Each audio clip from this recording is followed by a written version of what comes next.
İnsanları məğlub edən şey çətinlik deyil, dayanmalarıdır. Hər kəs motivasiyalı olduğu günlərdə çalışa bilir. Hər kəs enerjisi yüksək olduğu zamanlarda plan qura bilir. Hər kəs özünü yaxşı hiss etdiyi zamanlarda mən bunu bacarıram söyləyə bilir. Amma bir insanı digərlərindən fərqləndirən günlər bu günlər deyil. Bir insanı digərlərindən fərqləndirən günlər yorğun olduğu günlərdir. Və yaxud da bir insanı digərlərindən fərqləndirən günlər istəmədiyi halda belə yenə də çalışdığı günlərdir. Və həqiqətən də bir insanın gələcəkdəki həyatını müəyyən edən günlər də məhz o insanın istəmədiyi halda belə çalışdığı günlərdir. Və əgər ki siz hədəfi olan bir insansınızsa, bir gün oyanacaqsınız və heç bir şey etmək istəməyəcəksiniz belə. Və təbii ki bu normal bir haldır. Və bu anda beyniniz sizə söyləyəcək, biraz dayan, dincəl, sabah edərsən və bu anda özünüzə bir sual verməlisiniz. Mən rahat bir həyat istəyirəm, yoxsa uğurlu bir həyat istəyirəm? Və həmin bu sualın cavabı sizin gələcəkdəki həyatınızı müəyyən edəcək. Rahatlıq zonası insanı zəiflədər, çətinlik isə insanı formalaşdırır. Və bir insan, yəni hədəfi olan bir insan hədəfinə irəliləyən yolda çətinlik yaşayırsa, deməli o insan formalaşır. Amma əgər ki bir insan rahatlıq zonasında qalırsa və heç bir şey etmirsə, deməli o insan sadəcə yerində sayır. Və sizə bunu söyləmək istəyirəm ki, uğurlu olan insanlar hədəfinə irəliləyən yolda problemsiz şəkildə irəliləməyiblər. Onlar da hədəflərini irəliləyən yolda bir neçə çətinliklər yaşayıblar.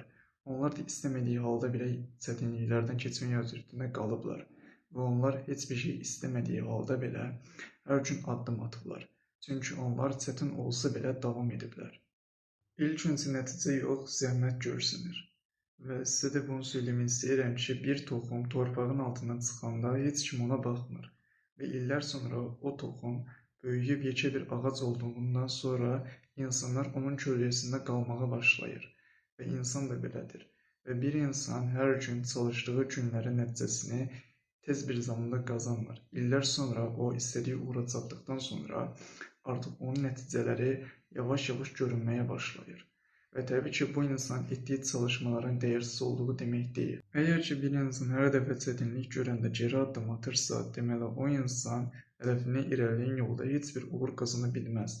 Amma əgər ki, bir insan hədəfinə irəliləyən yolda çətinlik gördüyü zamanda belə ilk addımlarını atmağa başlayırsa və həqiqətən də bu insan bu addımları atarkən özünə inanırsa, deməli bu insan hədəfinə irəliləyən yolda gözəl bir uğur qazana bilər.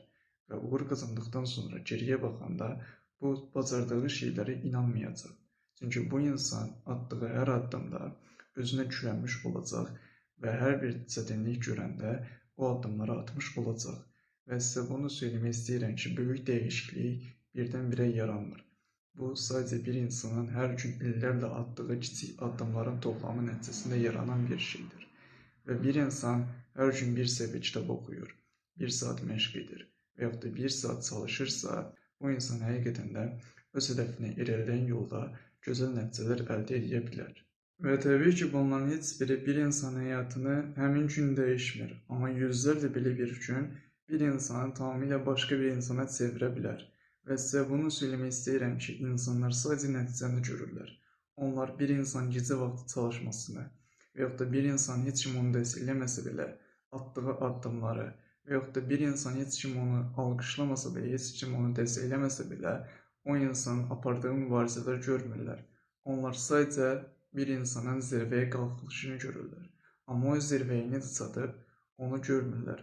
Və sizə də bunu söyləmək istəyirəm ki, əgər ki siz yorğunsunuzsa davam edin. Əgər ki siz uğursuzsunuzsa davam edin. Əgər ki sizə heç kim dəstəkləmirsə, yenə də davam edin. Çünki çətinlik bir düşmən deyildir. Sadəcə o çətinlik sizin ən yaxşı müəlliminizdir.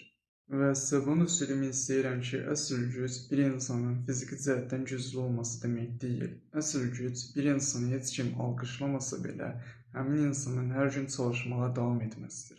Və yaxud da əsl intizam bir insanın həvəslə çalışması deyil. Əsl intizam bir insanı heç kim görmədiyi anda belə istəsə də istəməsə də hər gün addım atması deməkdir. Xarakter bir insanın hər gün verdiyi qərarlarla formalaşmış olur və bir insan hər dəfə mən davam edəcəyim deyirsə, o sadece o insan karakterini güçlendirmiş olur. Çünkü burada o insan rahatlığı yok, öz məqsədini seçdiyi anda belə öz karakterini formalaşdırmış olur. Və sizə də bunu söyləmək istəyirəm ki, rahatlığı seçən insanlar da tez bir zamanda bədəni yox, ilk öncə zihni yorulmuş olur.